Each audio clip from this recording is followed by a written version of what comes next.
In the Great Depression, Congress passed a law requiring the Federal Reserve to create something called the FOMC. That is the Federal Open Market Committee. The fact that it has that word open market in there means it must buy and sell something. So the primary purpose of this committee, or functional part of this committee, is to buy and sell stuff, and we'll talk about that in a second. The FOMC is the supposedly seven members of the Board of Governors, plus 5 of the district presidents. So the president of New York is always on there, and then 4 of the other presidents rotate around. So here in 2020, Mary Daly is a voting member of the FOMC. Last year she was a non-voting but get to sit at the table member. Next year she'll be you get to watch but not really play with everybody else. And the year after that she'll be sit at the table but not vote. And then the year after that she'll get to vote. Okay, so they rotate in and out of the FOMC, except for New York and the 7. And why would you have New York on the time? Well, if you want to buy or sell financial stuff, where do you do that? Oh yeah, you do that in New York. So the president of the New York Bank needs to be on this FOMC all the time because it's the New York Bank that's actually going to do the buying and selling, because the markets where you go buy and sell bonds and stuff is in New York. It's exciting. I know. So they function by buying and selling government bonds. That's why it's called an open market committee. They buy and sell. And nowadays they actually buy and sell stuff other than government bonds. We think of them as buying and selling government bonds. But in fact, now they do other stuff. And we'll get to that when we get there. But technically, buy and sell government bonds. And they're going to do this to control the money supply and set interest rates. All right. They do other things to set interest rates but the reason it's called the Federal Open Market Committee is they're playing around with the money supply. All right. How do we do this? Well, open market operations, buying and selling. Let's suppose that I'm the Fed and I want to put more money. I've got money sitting here, right? The Treasury prints money, but the Fed's job to put that money onto circulation. So I want to increase the money supply. I'm the Federal Reserve. There's not enough money out there. I need to put money out there. What am I going to do? I could rent a helicopter and just fly over America and throw it out the window, but that's probably not very effective, right? So here's what I do.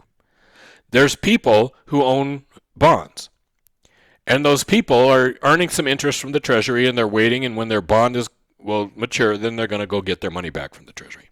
So let's suppose that you paid, $9,900 for a Treasury bill that in a year you're going to trade in and get $10,000 off, right? A lot of Treasury securities, you don't get a separate interest check. You buy the bill for less, all right? You buy it for less than the face value, and then when it comes due, you get the face value. So you're going to buy a $10,000 bond. Maybe you pay $9,990 for that bond, and then a year from now you get $10,000. All right. So you're sitting there, you've got this bond, and you're expecting to get $10,000 from it, next month, and you're just waiting for it to come due. And there's a knock on your door, and it's Jay Powell, and he says, "Hi. I'll give you $10,050 for that bond right now, cash." Well, what are you going to do? Are you going to wait a month to get your $10,000, or are you going to take the $10,50 now? I think you're taking the $10,050 right now, right? Okay. What have I just done if I'm Jay Powell? Where'd I get the $10,050 to buy that bond? The Treasury printed it for me, or I just went into a computer, right, and created bits and bytes. But either way, I've just increased the money supply by $10,050.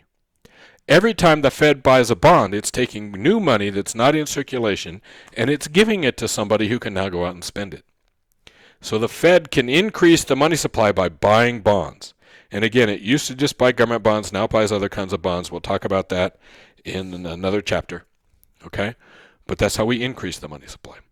Well, we do the opposite to decrease the money supply. So it turns out the Fed actually owns trillions and trillions and trillions and trillions and trillions of dollars of U.S. government bonds. It owns all these bonds that it bought from people.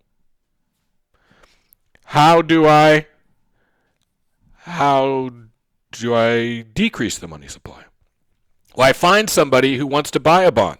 So they're out there, people are out there now, and they're going to go to the Treasury. They've got cash.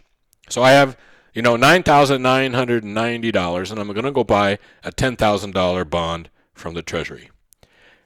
Before I get there, Jay Powell goes, stop. Right? Listen up.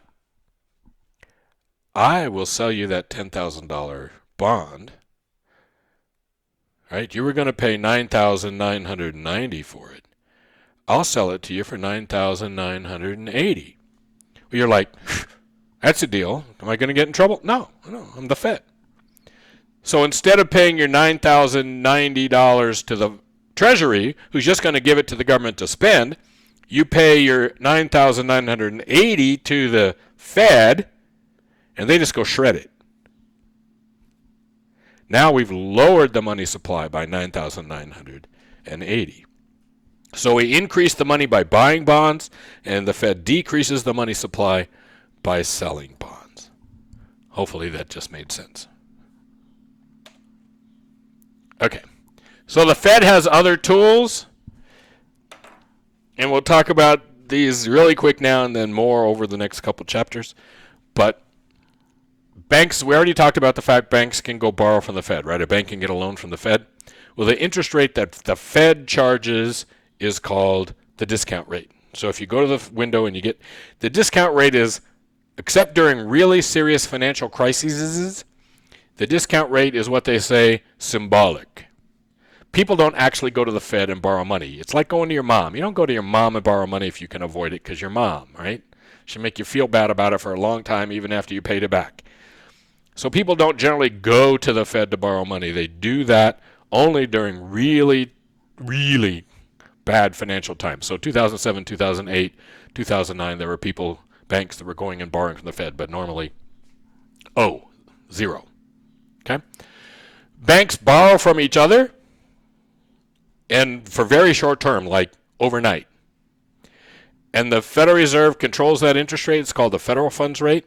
They don't control it directly. They manipulate things to keep it in a range. They say, we're going to keep it in this range, and then they do things to keep it in that range. They play in the market. But the Fed funds rate, the federal funds rate, that's the rate that banks charge each other for really quick loans, right? So you have just a split, an emergency. In the old days, you had to have you had to keep your 10%, right? That was the old system, the old school system. You had to have 10%. Well, what happens if the Fed is coming to check and see if you have your 10% and you don't have your 10%? Well, you call up some other bank and you borrow some money for them just long enough for the auditor to come in, and then you give it back. Okay? That's what the federal funds system originally is, and now it's, basically the same thing, but not for exactly the same reason.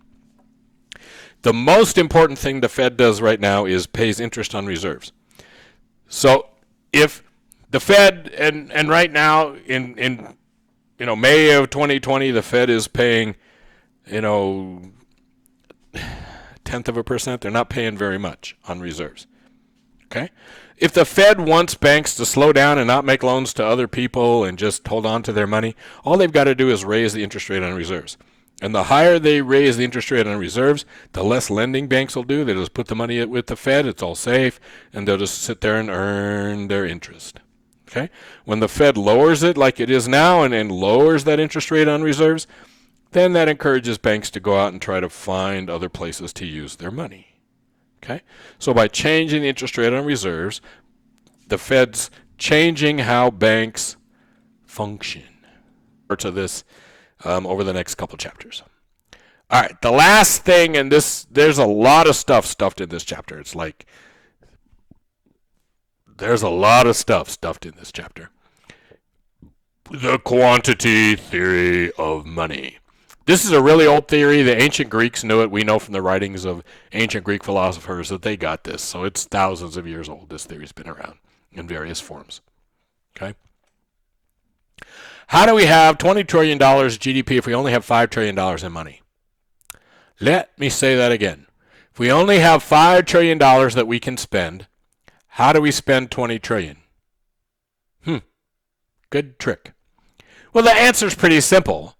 When you go to Subway and you give them $5 for your sandwich, do they hold on to that $5 for a year? Or do they go give that $5 to somebody else and they can go? Yeah.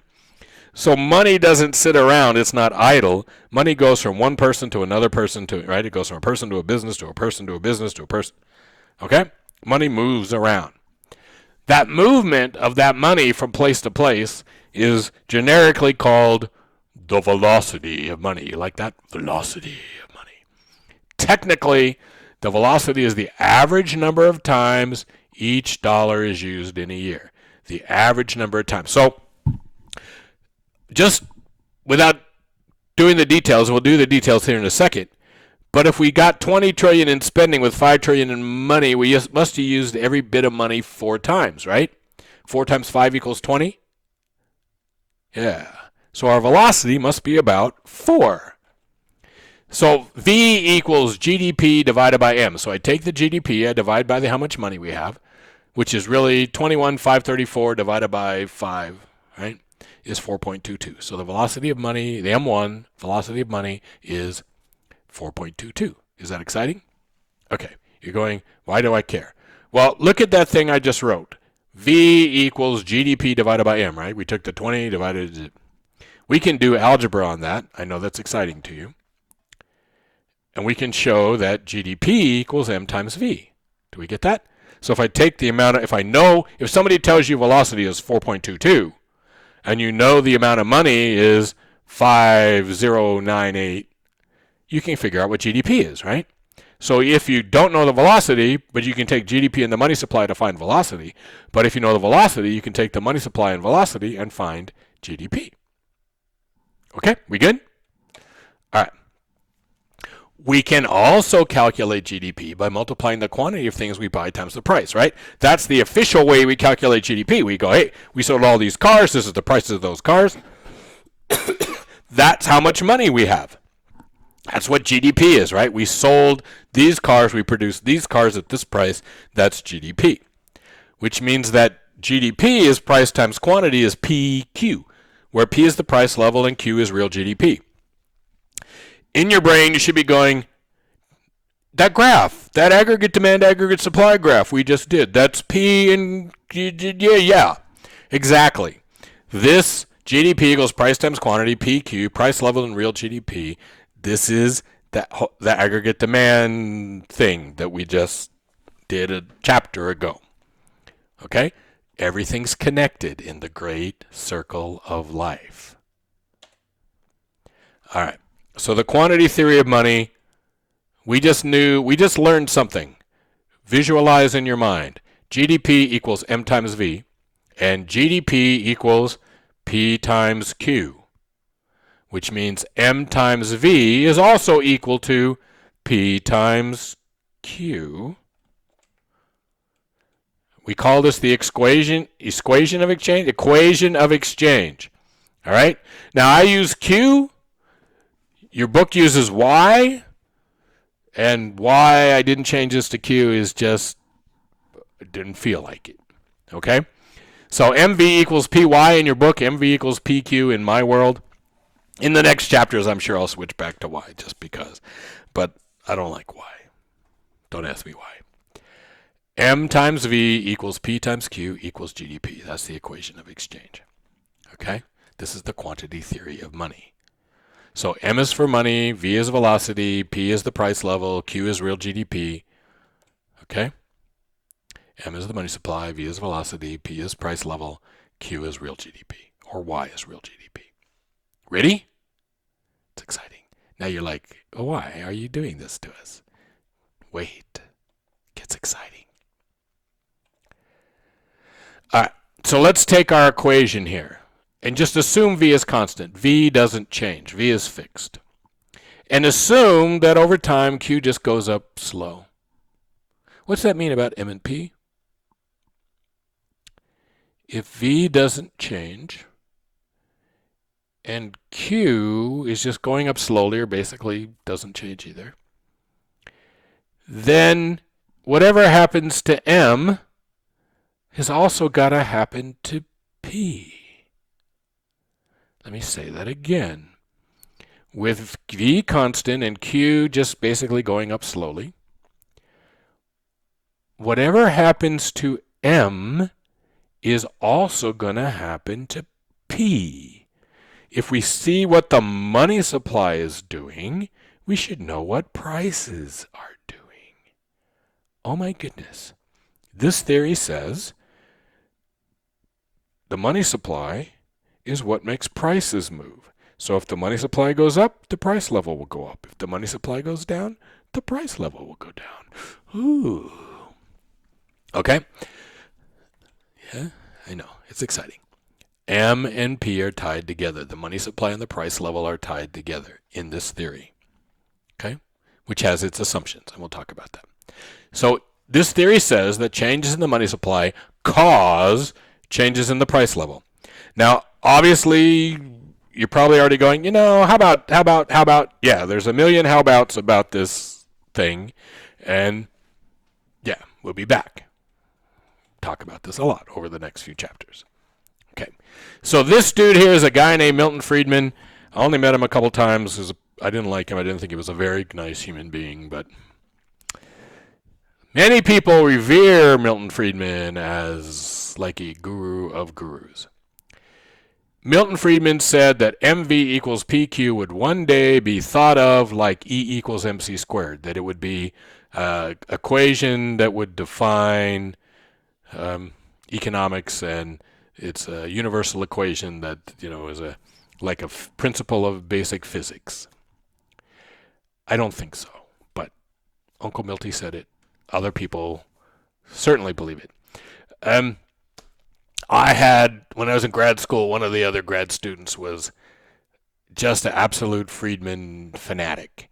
And when you would ask him a question about Milton Friedman's view of the quantity theory of money that he didn't have an answer for, he'd look at you and he'd say, either you believe in God or you don't.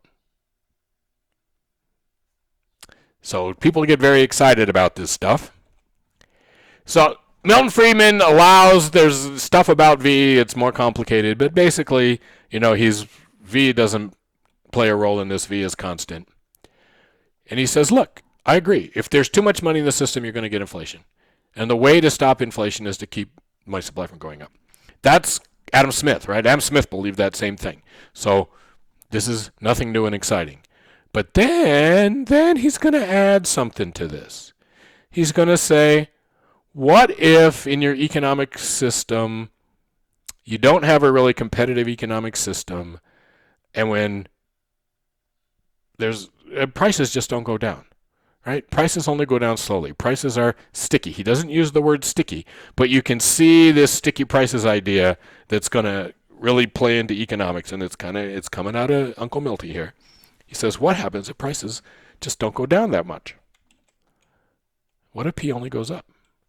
Well, if V is fixed and P can't go down, if M goes down, what has to go down? Let's see here. So M goes down. V is fixed, can't go down. P is fixed, can't go down. Uh-oh. Q's got to go down. That's a recession. So now we have, in Friedman's model of the world, an explanation for recessions. If the money supply goes down and P can't go down enough, Q's got to go down, and that's how we get a recession. He blamed the entire Great Depression basically on the Federal Reserve and its letting the money supply contract and all this other stuff. Okay, and again, these are things we still argue about, and he's been dead a while, and we still argue about all this stuff. And again, I don't like him anyhow. He did say inflation is always and everywhere a monetary phenomenon. That's a widely quoted phrase of Milton Friedman. Comes out of this quantity theory of money that says prices are tied to the amount of money. Okay? Now let me just say, and we'll talk about this more as we get into other things, but V is not constant. If M's not constant, and V is not constant, and P is not constant, and Q is not constant, this is one equation with four unknowns, and it doesn't mean anything other than it's an accounting identity. Okay? So you can take this equation as it means absolutely nothing except that at the end of the year we stick the numbers in there and they balance. Or you can take this equation as defining economic activity, or anywhere in between. And you can make an argument that that's the way the world is. Okay? Milton Friedman. And now finally, it's time for us to move on. Yes?